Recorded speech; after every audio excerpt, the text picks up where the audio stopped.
Hello and welcome to Goma At Home. Today is a special feature. Together with the Kiwanis Club of Geo Ormoc, we are doing a feeding program at Jardin de Francesco in Barangay Milagro. I am featuring today this MannaPack Rice. So we're going to prepare this and feed it to young kids in one of the barangays in Ormoc City. No? You know, MannaPack Rice is an excellent source of protein, carbohydrates, and key nutrients, culturally acceptable worldwide for anyone over the age of 1. So what I'm doing is, I'm just putting extra ingredients in this. But if you cook it with just boiling water, may lasa na siya. But you know, just to upgrade the taste of this, kasi nakakasawa yun, if you keep on feeding the kids this and this every day, dapat may variation. Nilalagyan mo ng gulay, nilalagyan mo ng sometimes ng beef, or nilalagyan mo ng konting chicken. So today, we just put chicken aromatics and then plus the MannaPack. So what I'll do now is, put in our chicken, we'll boil it. And then once it's soft already, just shred natin yung chicken and then put the vegetables and the carrots, the onions, and the MannaPack together. And then yun yung luluto na. Let me just wash my hands.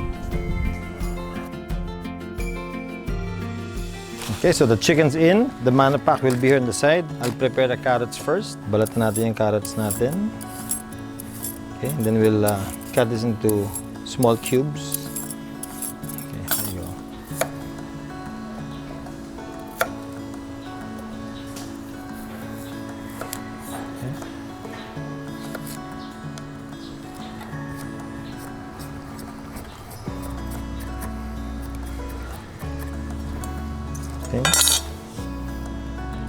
Here on the side.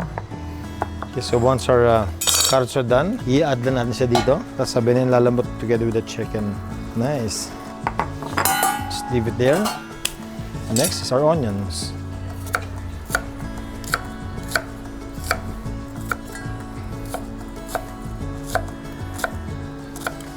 This will bring flavor to, additional flavor to our MannaPack. Mas masarap to pag ganito. And then sometimes they serve MannaPack in different ways. Pwede yung parang lugaw style, you know, parang porridge, no? And then yung iba naman, sometimes they mix a little meat and then ginagawa lang ito parang mga meatballs.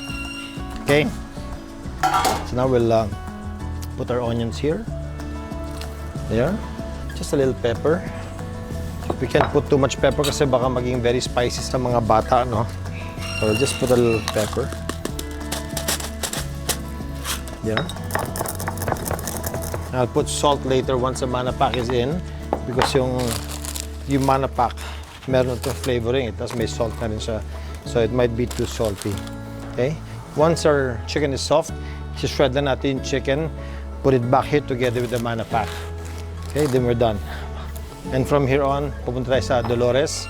We're going to feed at least mga 60 children, okay? But this is just a version of what we're going to feed sa mga bata, okay?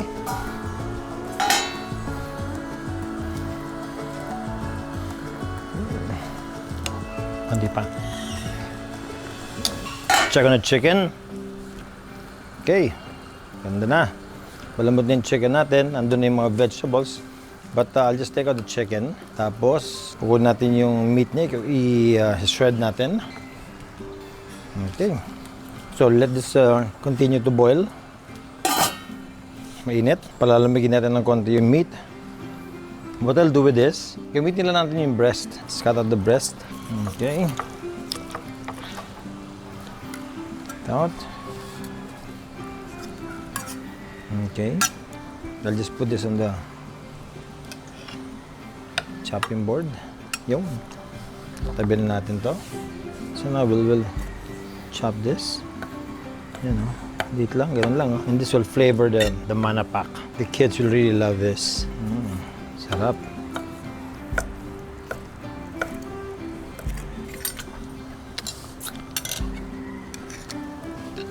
Put this back here. Let it continue to boil. I'll let it boil for another 10 minutes just to thoroughly cook the chicken before I put in the MannaPack rice.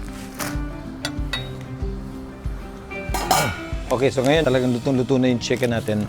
We're going to add our MannaPack rice. Ang suggestion dito, for 1 pack of this, 6 cups of water. Wow! Ang bango na sumalubong na yun. Bango ah. Okay. We'll put in our MannaPack. Yeah.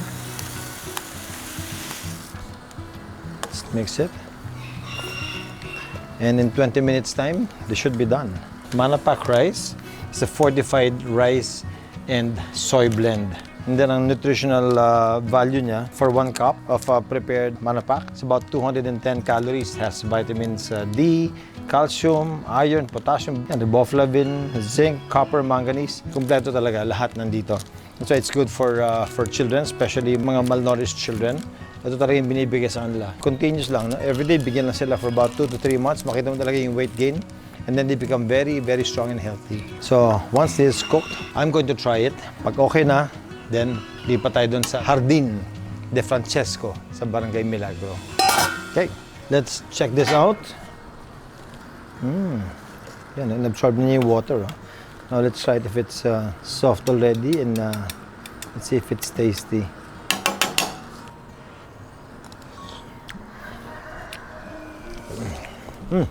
Salt. Needs more boiling. Mga 5 more minutes of boiling. Pwede na yan. But it's good, ah. 5 more minutes and then I'll serve it in a bowl. I'll eat it myself and then diretso tayo sa mga bata. Okay, let's try it. Serve it in the bowl.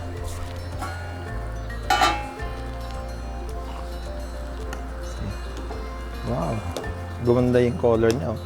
Nilagyan natin ng ng carrots. Oh. And some soup. Yeah, just like that. Picture MannaPack rice with carrots and chicken. Okay, let's try it.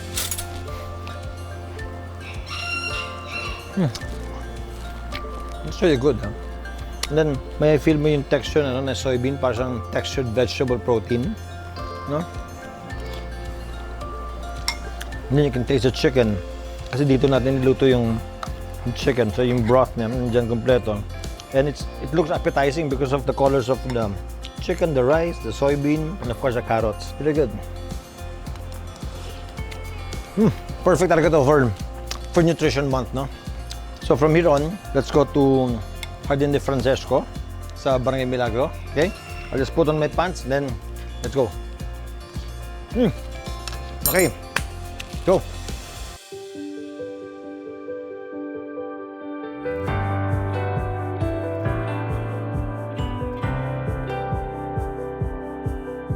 Okay, mga bata, kaon.